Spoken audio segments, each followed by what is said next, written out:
Good day mga katiktik, meron tayo ditong Redmi 12 5G. So hindi po to gumagana sa mga tools. Ewan ko lang sa ibang tools, pero sa gamit ko kasi na software tools is hindi po siya gumagana kapag i-remove natin tong padlock na to or FRP. Ayan. So nakita nyo may padlock. Gagawin natin is manual bypass na lang natin. Dito tayo sa pahirapan. Gagamit tayo dito ng SIM card na may pin code. Yan, ito ilalagay lang natin. Ano, ilalagay lang natin yan. May pin code yan ha. Hindi pwedeng gagamit ka ng SIM card na walang pin code. Dapat may pin code siya. So yan, ilalagay lang natin yan. At syempre pag na-detect niya yan, nanghihingi na siya ng pin code. Ayan, hingi siya ng pin code. I-eject lang natin. Pindutin natin yung emergency muna bago natin i-eject yan. Pag nandito na tayo sa emergency, tanggalin lang natin yan. Tapos dial tayo dito 911. And then i-call lang natin to. Call lang, call. Ayan, so since nawala tayong SIM card, ayan o. So dapat pala mga katiktik, bago nyo gawin yan is nakakonek kayo sa Wi-Fi. Dapat na yung phone nyo na ibabypass is nakakonek sa Wi-Fi. So antayin lang natin kusang mag-i-end call yan. Tapos isa-swipe lang natin to. Ayan, so tatry ko sana kung kaya dito sa buy date, kaso hindi. Ayan, so swipe lang natin at papasok yan dito sa Google Maps. Ayan, skip lang natin. Ayan, skip. Tapos dito mga katiktik, kahit anong lugar naman yung i-search natin. Kung gusto nyo, gayahin nyo na lang din yung tinatype natin.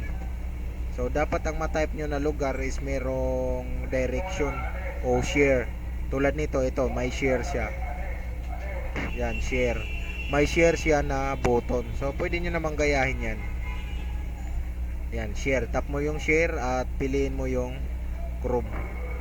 Ayan, kapag hindi gumana yung Chrome, and in case lang naman hindi gumana, is pupunta ka doon sa messages. Yan, tulad yan, hindi man gumagana, hindi nagpop-up yung Chrome, punta tayo dito ngayon sa messages yan, no? Kahit ilang ulit kung pinindot ang Chrome pero ayaw. So punta na lang tayo sa messages. At dito sa messages, yan, start na hindi tayo mag-login, start without login. Tapos search natin ay search, start conversation natin, sorry. Yan, messages, start natin, may message lang tayo. So again, balik tayo dito sa 911. Tapos yan, ta-type lang natin dito sa message na www.youtube.com. ganyan lang.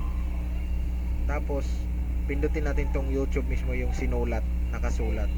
So minsan kusang pumapasok yan sa browser at minsan kailangan ng ganyan. Yan. Tapos pag pumasok dyan, pipindutin mo yan, naguguto kasi siya na pumunta sa browser. Ayan, so pipindutin mo dito sa use without account. Use without account. Ayan, no thanks lang. Tapos syempre dito sa address bar, sa mga nakasubaybay sa ating channel, kapag hindi pumasok direct sa browser, pupunta ka lang doon sa tatlong tuldok at hanapin mo lang yung terms and condition ng YouTube settings. So ito, nakapasok na nga tayo dito sa sa may browser. So ang atin na lang ita-type dito para makapasok tayo sa settings. So yan yung katulad pa rin dati, yung bnrom.net slash yan, bypass. Yan, tapos setting. Yan, tap natin yung setting. Ayan, papasok na tayo kusa dito sa ating phone setting. Yan, Redmi 12 5G. Yan yung model number niya mga katiktik. Ay, model, hindi model number. Punta tayo sa additional settings at i-on lang natin yung accessibility menu. Yan, accessibility menu, turn on, allow, at magkakaroon tayo dito ito. So dapat na andyan yan, lilitaw yan sa iyong screen. Kapag lumitaw na yan, dahil wala akong nakitang dito mga katiktik, yung second space, ang gagawin natin is subukan natin i-disable. So punta tayo dito sa Google Assistant at sabihin natin go to application.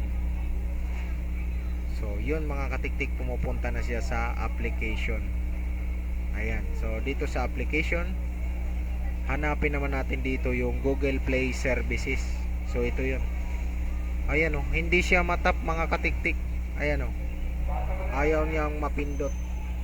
Kaya hanap tayo ng ibang paraan para mapindot yan. So dito tayo mga katiktik papasok sa, ayan o, nakapadlock pa doon sa gilid ha. Sa apps tayo, tap natin yung apps. Tapos dito sa manage apps. So dito hanapin natin yung Google Play Services. Type lang natin para di tayo mahirapan maghanap.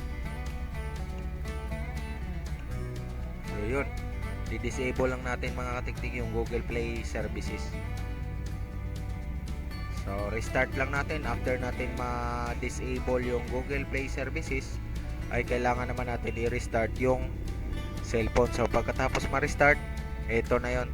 Dapat makakonect pa rin tayo dito sa Wi-Fi. Ayan o. So dapat nakakonect pa rin tayo sa Wi-Fi dahil hindi natin ma-nix kapag hindi ma-detect ng Wi-Fi.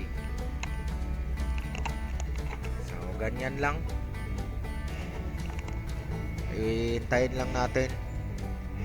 So, medyo mabagal yung natin internet, kaya matagal siya mag-loading. So ganun lang, 'di ba? Hindi natin ma-tap ng disable doon sa yung sinabi natin na go to application. Kaya pumunta na lang tayo dito sa may app sa settings, and then doon natin na natatap yung Google Play Services. So antay lang natin. Medyo matagal yun dito na portion mga katiktik, yung just a few moments. So minsan kapag merong paulit-ulit na lang yung loading, yung parang nagbe-blinking, is kailangan natin i-enable ulit yung Google Play Services. So antayin lang natin just a few moments. At kung bago ka lang dito sa aking channel at bago ka napadpad, pwede kang don't copy. Huwag mo sanang kalimutan i-like ang video na to kung isa ka sa natulungan. Ayun, nagbe-blink checking updates, nagbe-blink siya mga katiktik. So ang gagawin natin dyan sa checking updates, punta tayo dito sa accessibility menu. Tap natin, yan, accessibility settings. Tap accessibility settings, yung katabi ng Google Assistant, hanggang sa makapasok tayo dito. So pag nakapasok tayo dito, tap naman natin dito yung Google Assistant. Yan, pag lumabas yan, pindutin natin yung translate. Dito tatlong tuldok, privacy policy. Yan, dito tatlong mga tiktik, di kasi yan, itong may parang grid, tapos pindutin natin yung YouTube. Yan, enable. So hindi siya na-enable dyan, kaya ang gagawin natin, ta-type tayo dito sa taas dahil hindi siya nag-steady doon sa YouTube na application. Hindi natin na-enable yung Google Play Services. So kailangan natin ngayon ma-enable yun. And pasok tayo sa settings, puntahan natin ulit mga katiktik yung apps, tapos manage apps, tapos type natin yung Google Play Services. Ayan, so meron siyang bilog dito na pula. Ayan, enable na natin. Ayan o, so enable na yan mga katiktik. Ibabak lang natin dahan-dahan. Dapat hindi tayo susobra doon sa may checking updates, yung nagbi-blink yung paulit-ulit na lang. So back lang natin, tagi-isang pindot lang para hindi tayo lumagpas doon. Yan, back lang. Yan, checking update. So yun, pumasok na sa dito, hindi na siya paulit-ulit. Yan yung sinasabi ko na bawal mo i-back ng mabilis, dahil pag napasobra, ulit ka na naman sa umpisa. So ito yung mga katiktik, na-enable na natin yung Google Play Services. So ngayon, next na lang, dahil tapos na ma-enable yung Google Play Services. Yan, getting your phone ready. Medyo matagal yung loading niya sa internet siguro namin mga tiktik. Mabagal yung internet. or dahil marami nang nakakonect sa wifi kaya siya mabagal.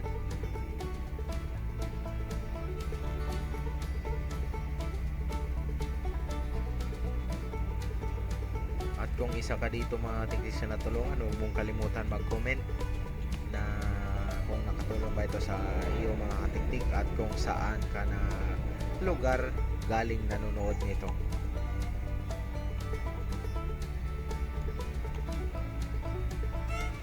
Ang tagal niya, pero tapos na yan ma-enable dahil lang yan sa internet mga katiktik.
So yun, ang tagal niya mga tiktik.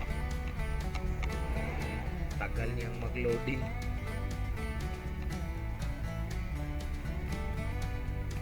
Gagamitin natin tong accessibility dahil matagal siya mag-loading. Lagyan natin to ng pin code sa settings at doon natin malalaman dahil nawala na yung padlock na sign doon sa upper left side. Ibig sabihin yan, wala na yung na-bypass na natin yung FRP. Ngayon dahil matagal tong nag-loading mga katiktik, ang idea ko dito is lagyan na lang natin ng pin code dito sa may settings. So papasok tayo doon sa settings ulit at hanapin natin yung pin code niya or passcode. Doon natin malalaman yung kung malagyan na ba natin, pero tingin ko malalagyan naman natin dahil wala na yung sign ng kandado doon sa left upper corner. Yan, hintay lang. Yan, ito punta tayo sa Google Assistant and then sabihin natin dito open settings. Ayan, kusa po siyang pumunta sa settings and then hanapin natin dito yung ito fingerprint, face, ayan, screen lock, pin code. Lagyan natin ng pin code. Yan, got it. Lagyan lang natin 4 na 5. Kahit ano naman ilalagay nyo, 4 na 5. Confirm. So then na malalaman kung malagyan ng pin code. Medyo naglo-loading. Ayan, ayun, kusa nang nag-next mga katiktik. Nag-next. Hindi na tapos yung paglagay ng pin code, hindi nag-confirm. Pero nag-next na siyang kusa. Ayun, wala na yung padlock na sign. So kanina pa naman wala na yung padlock na sign. At yun mga katiktik, na bypass na natin ng successfully yung ating Redmi 12 5G. Ayan. Ayan. So ito yun. Ito yung niya, model number Redmi 12 5G. Tanggalin lang natin yung accessibility menu at yun, okay na. Maraming salamat sa panonood at hanggang sa susunod natin na video tutorial mga katiktik.